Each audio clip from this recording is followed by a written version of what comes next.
vez de 4 patas, 4 rodas. E a calça larga não afunila perto do pé. A trilha sonora é mais radical. Mas a hora da parada é mais do que tradicional.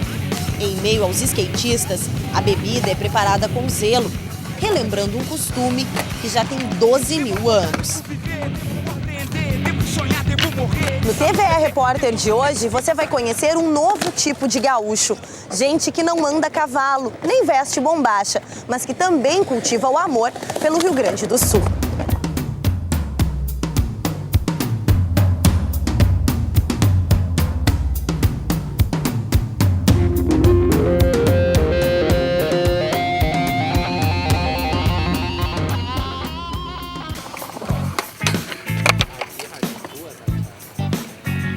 Rafael Amaro tem família que veio de Itaqui e de Passo Fundo.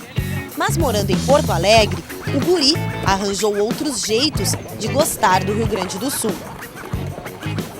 O próprio gaúcho ele acaba adquirindo uma caminhonete para andar no campo, né? E aí ele vem dizer que um brinco é errado. Quando o gaúcho tradicional, né, ele é de origem espanhola, ele é índio, né? Não uso brinco, eu uso um alargador, que é mesmo tacape dos índios, indígenas, né? Ele trabalha com tudo que é global hoje. O próximo passo é marcar na pele o amor pelo estado onde vive. Não exatamente com o ferro em brasa.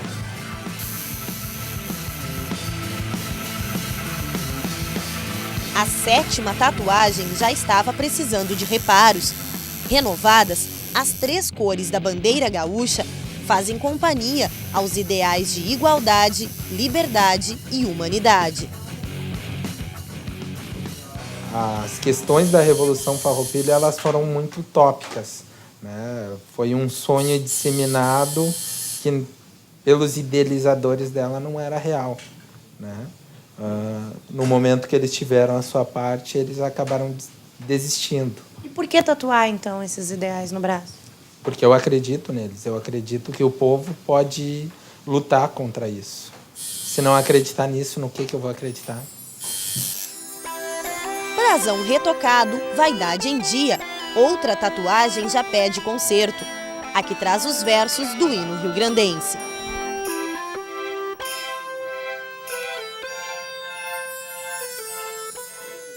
Há quem prefira maneiras mais saborosas de valorizar o Rio Grande do Sul. Na mesa de bar, uma marca de cerveja ganhou destaque, com uma campanha onde afirma que só é vendida dentro do estado. Um dos maiores exemplos de bairrismo.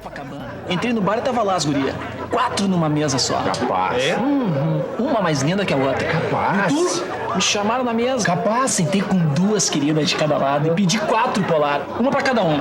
Bem capaz. 4? É demais pra ser verdade, né? Tô te falando, tia. Tu no Rio de Janeiro consegui 4 polar, te larguei, magrão. Baita trovador. Simples publicidade para conseguir vender? Com a palavra, os boêmios. Incentiva um negócio que já existe, que é o orgulho do gaúcho de ser gaúcho. Mas esse orgulho, tu acha que é um orgulho bom? Acho que sim, eu acho que é aquele orgulho de brincadeira, sabe? Aquilo que a gente conversa com os amigos, e que não é um negócio ruim, é um negócio bom, sim, com certeza. Joana é carioca, um dos alvos da propaganda. Mesmo assim, aprovou a ideia. É engraçado que todo mundo fica brincando comigo da propaganda do xexexê, porque eu sou carioca e tal, e falo chiadinho. Mas é legal porque é aquela coisa, eles valorizam aquilo que é deles, né? O fato de eles não quererem que isso se espalhe, seja uma coisa, digamos assim, vulgarizada pro resto do país. É um tesouro que eles têm aqui em Porto Alegre e realmente é muito bom, eles têm mesmo que se orgulhar disso. Acha que não precisa, não pode esparramar, não pode sair daqui mesmo? Eu acho até que pode, mas sempre preservando aquela marca de que é uma coisa gaúcha, de que é uma origem do Sul e de que carrega aquele jeitinho do gaúcho, né? Isso é que é legal eles passarem pro resto do Brasil. A campanha foi criada por uma agência de São Paulo, o que para essa estudiosa de mídia e regionalismo faz toda a diferença. Talvez se fosse uma agência gaúcha, não chegasse a esse conceito. Eu tenho uma desconfiança sobre isso, né? Porque eu já acompanhei algumas estratégias de marketing estabelecidas por empresas que são fora do Rio Grande do Sul. O que eles querem é entrar em contato com essa cultura, que para eles é bem difícil de entender. É alguma coisa muito mais difícil que entender as outras culturas regionais, porque nós somos muito fechados em termos culturais, né? Muito exclusivos assim, nesse imaginário. Então, alguns produtos tentaram entrar aqui justamente tentando conectar com essa cultura, com esse imaginário. Mas para essa professora, a propaganda exagera. Tanto apego à tradição gaúcha pode deixar a cerveja com um gosto mais amargo. Eu fico, às vezes, um pouco envergonhado assim, desse posicionamento do gaúcho, porque eu acho que um pouco que desconsidera as outras culturas assim, tão ricas de outros lugares do Brasil. Eu não gostaria, assim, de ter o meu estado separado de outros, como a Bahia, Rio de Janeiro. E, às vezes, eu acho que o gaúcho tem um pouco dessa empáfia de se achar o mais educado, o melhor.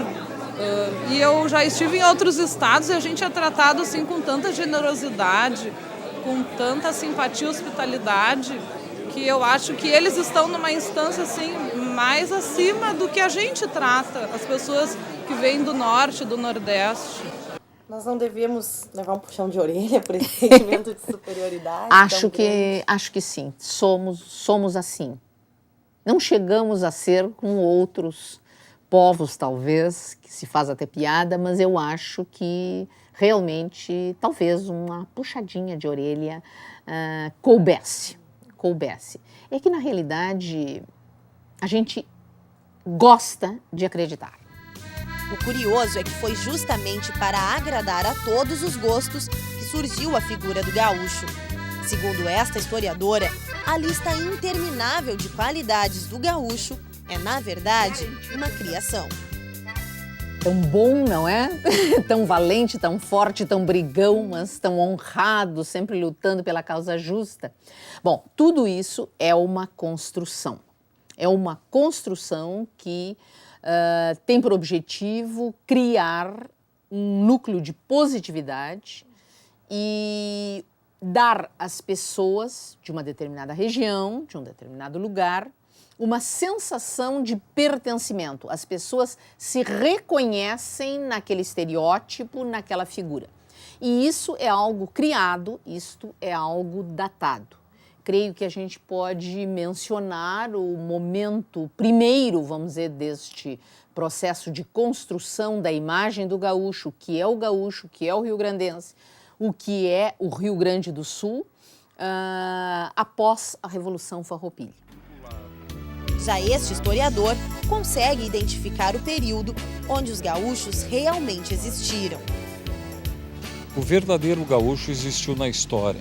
Ou seja, foi um tipo social que pertenceu a um grupo social e, fundamentalmente, era o marginal de campo.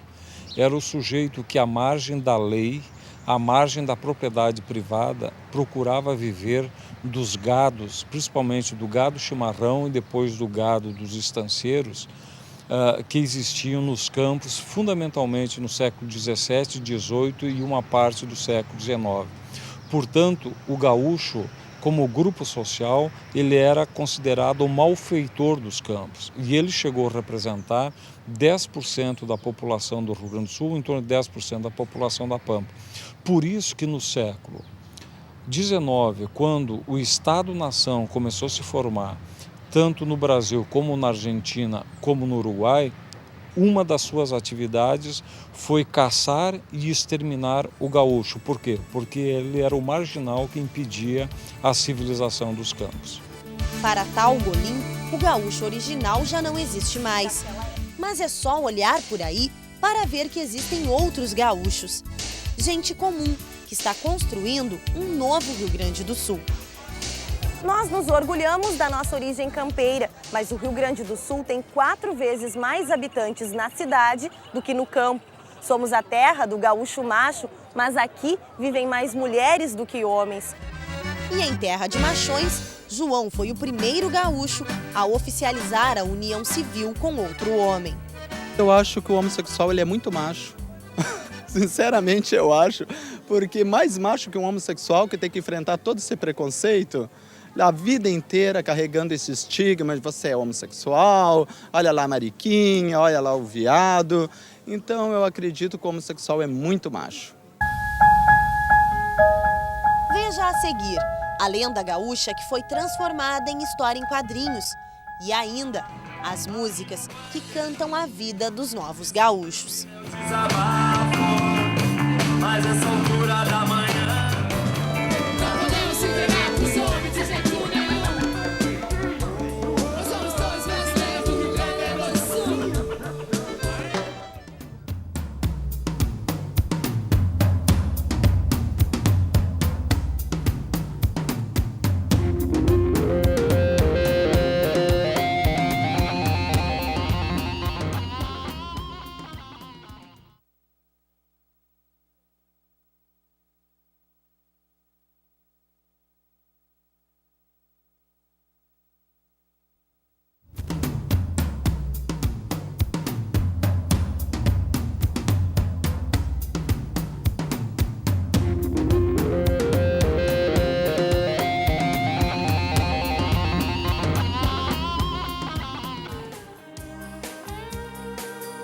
Era uma vez 2 meninos gaúchos do interior, loucos por uns gibis diferentes, de desenho elaborado e status de literatura. Um dia, os 2 guris resolveram escrever uma história. Lembraram de Simões Lopes Neto e da lenda do Negrinho do Pastoreio. Coisa ruim não dá trégua, novo castigo não tarda a chegar. O negrinho, mãe me acuda, vai rei. Santa me acuda, vem rei. Me acuda, vai rei. Senhora, terra, vem rei. Acuda. Um negrinho do pastoreio que nasceu em rabiscos. Os traços foram se sofisticando até ganharem a tela do computador. É aqui que nasce uma outra história, um pouco longe do tempo da tradição, mas bem perto do tempo do mundo. Mantém unidades de tipo da tropa de cavalos, tem a indústria misturado com a cultura de doma e tal, mas tanto faz ser pós-guerra, antes de, sei lá, era pré-cristã, não interessa. No final das contas, eu acho que isso não vai interferir, assim. Que é o que os japoneses fazem legal, muito bem dentro do trabalho deles, que é de vender a tradição, mas pô, são histórias que passíveis de acontecer em qualquer lugar do mundo. A história criada no computador mantém algumas características da lenda original, mas também se afasta da tradição gaúcha, prova de que a cultura pode ser reinventada e de que as tradições podem ser reescritas. Expressões como baita são emolduradas por desenhos futuristas. E o negrinho do pastoreio, tão gaúcho, pode ser um cidadão do mundo. A gente está achando que ela não é uma lenda, na real, da América Latina, da América do Sul, é uma lenda africana, né? Por quê? Porque ela trata de um tema totalmente universal, que é a injustiça social, que é a questão do preconceito, que é a questão também, sei lá, da desigualdade, da opressão. Então, o tema é um tema totalmente universal, né?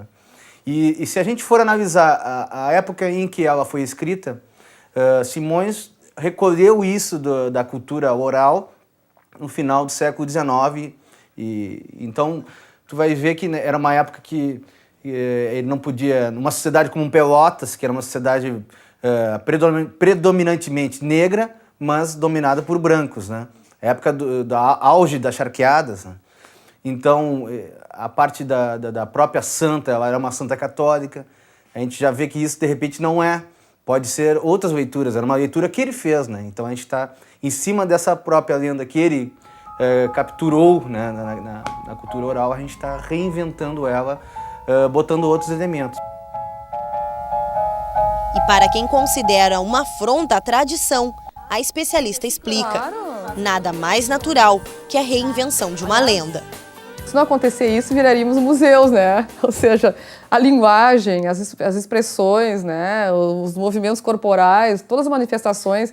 Se um dia eles tiverem que rezar por alguma cartilha, é a morte cultural, né? A cultura tem essa dinâmica que é própria, né? Ou seja, as pessoas são criativas, as pessoas são...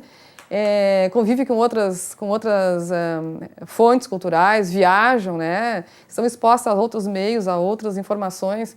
Na medida que isso for cristalizado, é a própria morte da língua, né? Uma das formas de um povo construir a sua identidade é através da música. E algumas músicas mostram muito bem qual é a identidade dos povos gaúchos.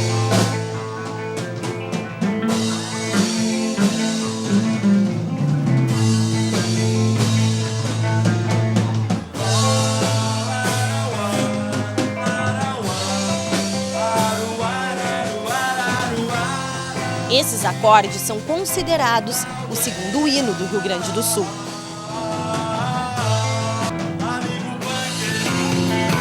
Escuta esse meu desabafo, mas essa altura da manhã já não importa o nosso bafo.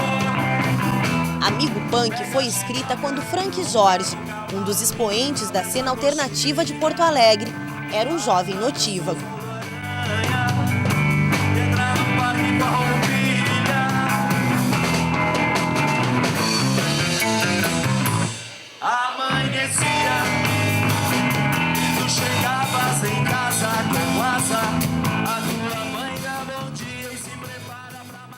Ela diz respeito a um período da vida de todo mundo, não só um período que eu vivenciei, mas um período da vida que todo mundo passa, que é essa coisa, como eu comentei, da adolescência, essa coisa crocante, né? Então, por isso que a música, ela sempre, mesmo sendo uma música que já tem uns 17, 18 anos de vida, ela segue despertando o interesse, tem o carinho das pessoas, elas se identificam. Eu acho que é por aí, é pela junção inusitada que Amigo Punk segue sendo uma música muito pedida, muito cantada pelas pessoas, né? Nas ruas, pedem no rádio, cantam nos estádios, que eu já fiquei sabendo também. Não importa se não tem mata de cola, eu quero agora se hastear nos meus pelegos, o meu cavalo galopando campo afora, o meu destino é o Woodstock, mas eu chego. Eram os tempos da banda Graforreia Filarmônica, que misturava o punk com o regionalismo. Animando a galdeirada no bulicho, enquanto eu sigo detonando hardcore. Amigo Punk. A ideia fez escola e hoje é a vez da Ultraman juntar rap com milonga. Eu nunca vi pião gaúcho entregando baixo, nela quem bate na mulher. Homem, é não dizer o que é. Gaúcho baixo, que chão farroupilha, protege e ama a sua família. Peleia é a união dos versos de vários rappers, tocada por jovens totalmente urbanos. Mas a introdução com a gaita e os termos gaudérios fizeram da música um dos maiores sucessos da banda. Não podemos se entregar pros homens de jeito nenhum.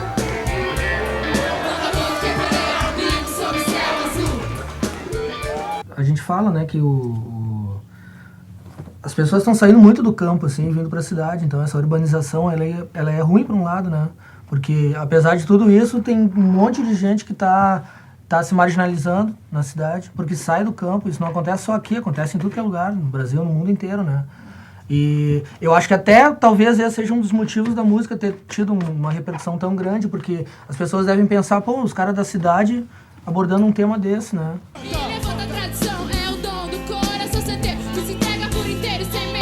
Mais do que isso, Peleia manda um recado contundente.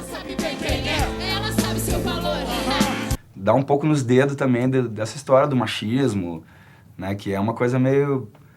às vezes é engraçado e às vezes é muito triste, né? Uma coisa que às vezes, de repente, barra um pouco a nossa evolução, sei lá. Mas também a parte dali que ela questiona esse legal, valoriza a mulher. Mulher gaúcha, rancheira da serra ou do litoral, ela ama e luta, nunca foge da disputa. E a vida traz, faz o que tiver de fazer, faz o cima se do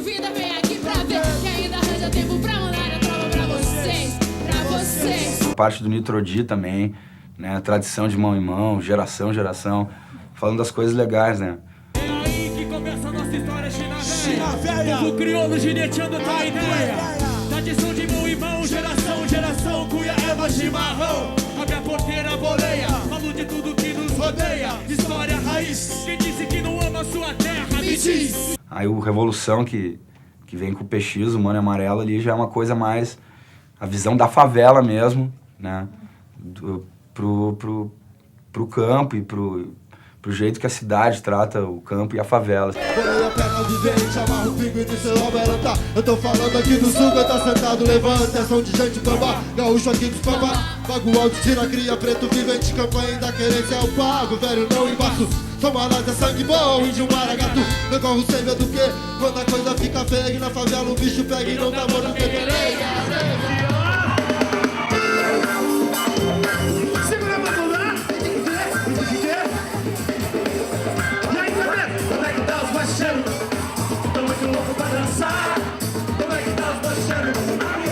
Para essa pergunta, todos sabem a resposta.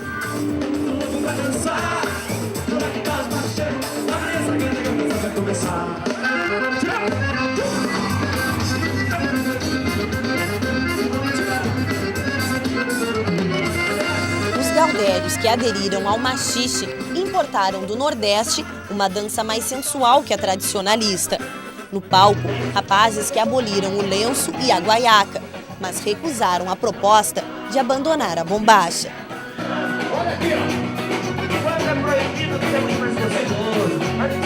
É de bombacha jeans que eles colocam mais de 3.000 pessoas para dançar. O baile acontece num galpão com luz de candeeiro. Mas aqui, as bombachas dançam juntinhas.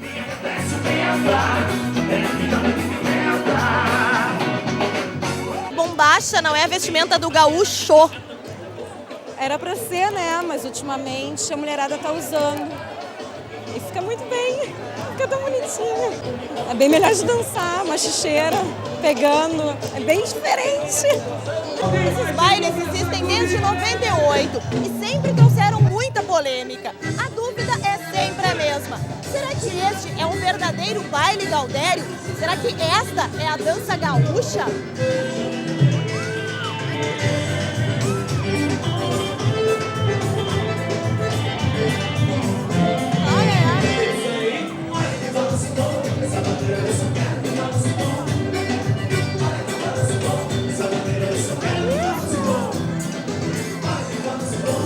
São machixe, né, Che? Onde é que veio essa dança? Ah, Che, não sei, mas é bem boa. Mas se não é gaúcho, não tem que dançar música gaudéria? Não, isso é no momento agora. E para que serve a bombacha, o lenço, tudo? Não, isso é o traje gaúchesco, só que o gaúcho agora entrou na modernidade, né, Che? O que tem de parecido com a cultura gaúcha? Tudo, menos machixe. Machixe não é? Não, daí não, já é uma avacalhação já. Não faz sua moda, né? E aqui o machixe veio pro Rio Grande do Sul. Música, comportamento, literatura. Formas diferentes de amar o Estado. E um Estado diferente para ser amado.